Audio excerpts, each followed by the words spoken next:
Let me go through the last step of our trader transformation process.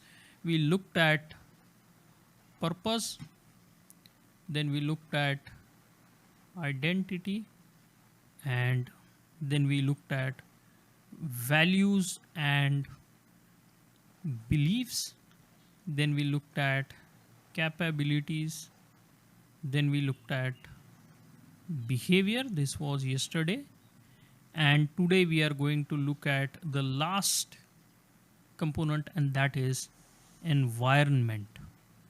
Okay, so we saw purpose. Again, let me quickly revise. This is why you want to trade. This is who you are as a trader, where you are on the trader development spectrum. This is what is important to you, the values and what you believe to be true, that are your beliefs. This is skills. This is your day-to-day behavior, as well as your behavior on a slightly higher time frame, longer time frame. And then finally we come to the environment. Why this is important? Suppose I was living besides a marriage hall, okay, or let's say there is a function in the building besides me, something like that, and they have a band or a DJ playing full sound right now when other people are trying to work. What will happen? Will we be able to conduct our session? I don't think so. Why? Because the environmental factors, the factors which are out of our control, at least some of them, they are affecting us. So what happens is, let's say you have put in time and you have gone through the first half of the process, you have committed to this, and then you are working on your skills, you are improving your behavior, but the environment is doubtful. So what can come in this environment? Let's say you are also in a job. So you leave home by 8 and you come back by 8. So the most productive time of your day is not available to you. You have to basically work for someone else, or maybe you are a doctor, you are a surgeon, and you are spending this time there. So basically what is happening is this is not in your control, and markets are in this time only. So what is happening is many people who are in a job, they also cannot focus. So it is a part of their environment, right? So if you want to become a successful trader and you have taken productive steps on all the first 5 stages, right? You have defined your purpose, you have identified where you are on the trader development spectrum, you have worked on your values and beliefs, you are trying to reframe the values and beliefs that are not helpful to you, right? Then you are working on your skills, and you have defined a process that you are going to follow. All that is happening, but the environment in which you are trying to work is not supportive. Either, let's say I'm working from home, right?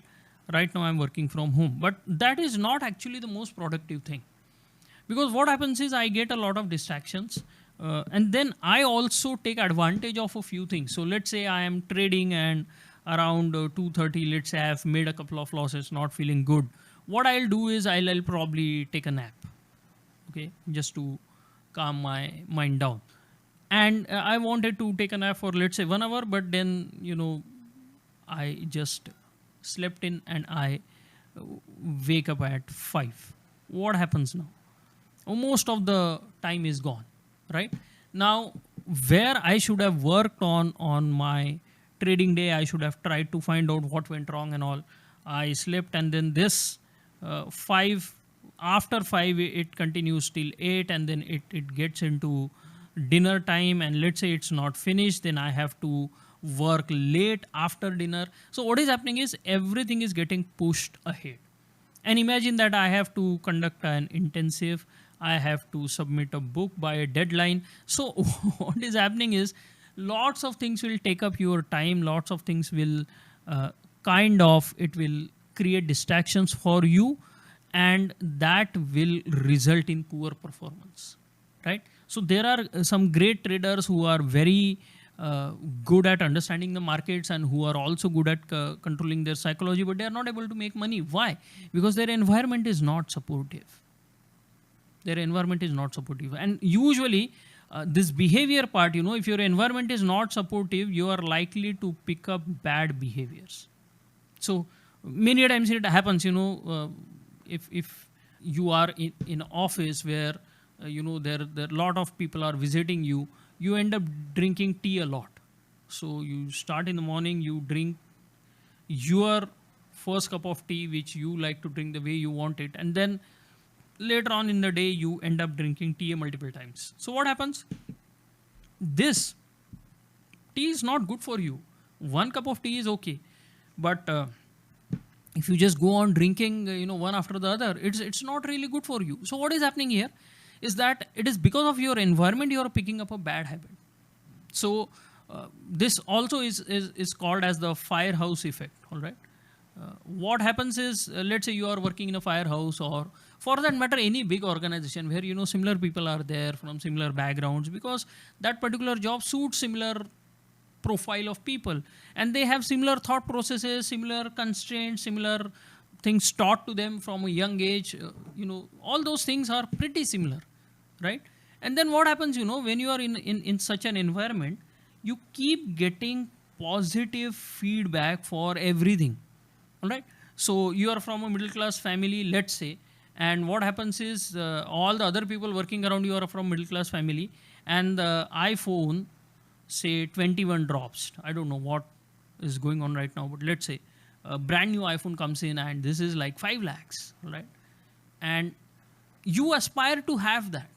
But what happens is, all the other people around you, you come the next day to work, and then you are discussing these things, and someone says that, okay, new iPhone launch, and can you believe it is 5 lakhs?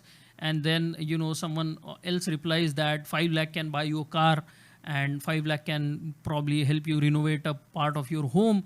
5 lakh can give you a nice trip abroad with your partner. So many things, right? So many things. Now, suddenly, everyone agrees that this 5 lakh is overpriced. It might or might not be overpriced. I have no idea what this iPhone can do for you, or it can change your life, it cannot change your life, whatever it is. So what is happening, the point I'm trying to make here is that all the people in the group, they have similar views, right? And then one person says 5 lakh is overpriced, and other two, say, yes, we also believe that. Then you, who may be aspiring to buy this, will start justifying, no, I think they are right, 5 lakh is just too much. I can buy a good Android phone for 25,000. I can save 4,75,000, maybe put it towards my home EMI and whatever. Like they'll start justifying things. Make sense? So what is happening is, at the end of the day, all of you will have a similar view on life, similar kind of phone, similar kind of car, similar kind of neighborhood that you live in, similar views, political views, similar views on, let's say, market. So if let's say 10 people are talking and 7 believe that market is gambling, the rest of the 3 won't have much of a chance if they are hammered that particular thought day in, day out. Make sense? So that environment is crucial. Sometimes you have to cut out parts that are not helpful to you, and sometimes you have to add parts that might be helpful to you. Make sense? So this environment thing is at the bottom, right?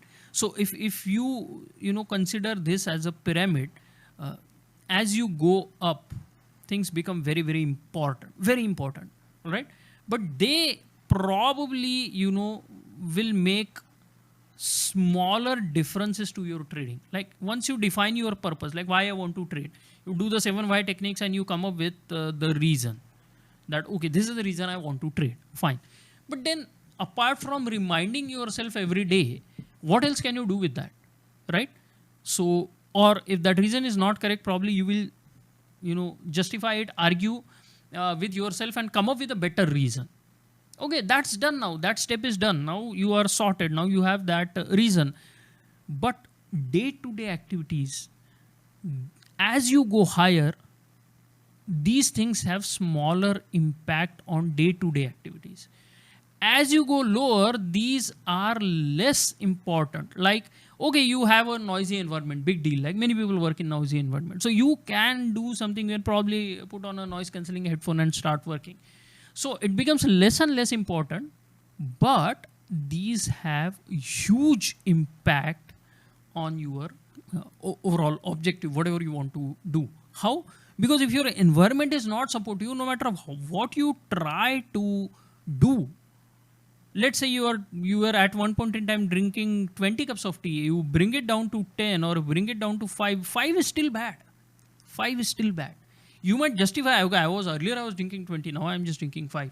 5 is still bad for you. So the environmental factors will have a greater impact, right, on your day-to-day activities. But when you look at a big picture, then you can easily justify that, okay, I can adjust with my environment. But your day-to-day activities are hampered day in, day out, and that accumulates and that creates then weird variety of problems. But the higher order, components or factors here like purpose and all, they have little impact on your day-to-day activity. But if you don't have your purpose sorted out, you are never going to become a successful trader, because in the long run, you will end up making mistakes that you have no idea why you are making. They might be because of you do not identify as a trader, or you are trying to attempt something that is like way beyond your capacities at the moment, right? If your values are not correct, not supportive of today's financial system, it's very difficult for you to make money. And at the same time, like if you believe in things that are not supportive, like if you truly somewhere deep down believe that market is gambling, gambling is not good, right? You have been taught from a very young age that gambling is not good. And somewhere you believe that trading is gambling, what will happen? No matter how strongly you justify, how strongly you control your day-to-day emotions, deep down that thing will keep bugging you, keep creating problems. And it will come out in very subtle ways which you cannot catch, which you cannot predict, which you cannot identify. What you can identify is the outcome and the result that is created because of that. So you need to understand, like, all of these steps are very, very important, but the impact it has on longer term performance or longer term chances of success, whereas impacting day-to-day activities is completely different, right? So remember this pyramid. The higher you go, the smaller impact on day-to-day activities, but a big impact on long-term activities. And the lower you go, little impact on long-term activities, it will be an accumulated impact, but huge impact on day-to-day activities. So your environment needs to be good. And that is the reason why if you see, if you look at any big companies, like if you go to TCS, they have those cubicles, and those are like, although you are sitting in a big hall and if you look above, the ceiling is for everyone to see, but that your field of vision is obstructed. You cannot look too far. That is again, these are a little bit kind of a psychological warfare that is going on. If your vision is limited, all right, then what will happen is you will end up thinking smaller, and you will end up focusing on things that are in your immediate vicinity. What is there? There's a computer. And what are you supposed to do? Let's say you're supposed to test a code, or you are supposed to code, or whatever you are going to do. You'll keep focusing on work. That is a very thought out thing that is happening. And that is why if you go to old, British buildings, like in Nagpur, there are tons of old British buildings, beautiful constructions, and huge ceilings, like 40 feet, 30 feet ceilings. Huge ceilings, like you cannot even imagine. Like whole buildings can come inside those atriums of those big buildings. What is happening there? Why are those huge ceilings there? Because they believe that if you don't have a restrictive environment, you can think big. Now, let's say that is what people have been saying in Nagpur, but about those buildings. But somewhere I believe that, right? Why then you run away on weekends? People who are working on cubicles, living in small apartments, why they run away on weekends to beaches, to hill stations? Because they don't want their vision to be obstructed. They want to look far. They want to look at beautiful things. And they go to a beach, and then you look at the sea, and you cannot see. How far can you see? You have a limited vision. but the sea just continues and continues and continues, and somewhere your mind knows that what is happening to you, it wants to break free. What happens in a jail cell? Extremely similar thing. When you are out in the world and you have a rampant mind, what will happen? You will keep doing all those stupid things, but once you are locked in a jail cell, everything is so close to you, you will be claustrophobic, but that will over a period of time change your mindset. So you need to understand that. That is very crucial, that you focus on your environment. Now, I'm not trying to demean any work or any line of work, but the kind of things that are being done in this capitalist economy is sometimes it is just unimaginable. So work on your environment, see if it is supportive or not. If it is not supportive, then you have to find a solution for that. Otherwise, you won't be able to break free. All right. Okay. So this was the last step which I wanted to cover in this 6-step trader transformation process. If you sincerely work on all the steps which we are going to do in the intensive, along with so many other things, you will definitely come up with a solution to your current trading predicament, and you will end up doing much better. All right.